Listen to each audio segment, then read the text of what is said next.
Good morning, today is Wednesday, May 15th, 2013, and today's topic is recurring realities. It started with a pretty cool webcomic called Freefall by Mark Stanley, and for 18 years he's been pushing forward a story arc that has only covered about 3 months. But the punchline from this weekend has been, I have a recurring nightmare that I'm never going to get a good night's sleep, and then I wake up to find it's a recurring reality. Now for me, that hit pretty close to home because I've been having daily panic attacks ever since the Cincinnati riots of 2001. It's actually routine for me to wake up at some random hour of the morning with some unexplained surge of adrenaline. For 2 years after the riots, I still didn't know what a panic attack was, and I was struggling to keep a job.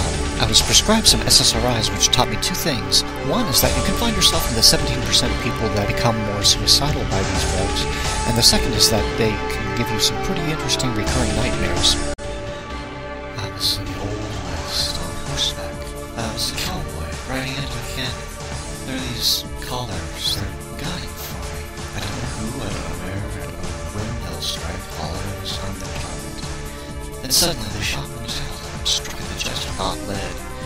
I'm falling off the back of my horse, falling to the ground.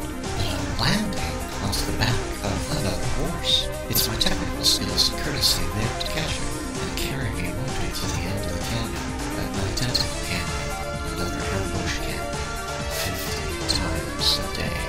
If I were a smoker, the picture would end with me taking a long drag off of a cigarette and expelling smoke from hundreds of bullet holes over my chest. But I don't smoke, so the picture ends as I sit down for the night, pulling off my boots and pouring out 20 pounds of buckshot onto the floor.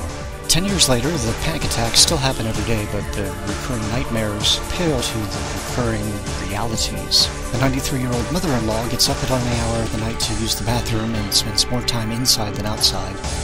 I mean, she's 93 years old, and the only thing she does fast is to use up public products. Of course, that can't be helped, but I hope you have better things to do for an hour while her walker blocks the bathroom, the hallway, the kitchen, and your bedroom door.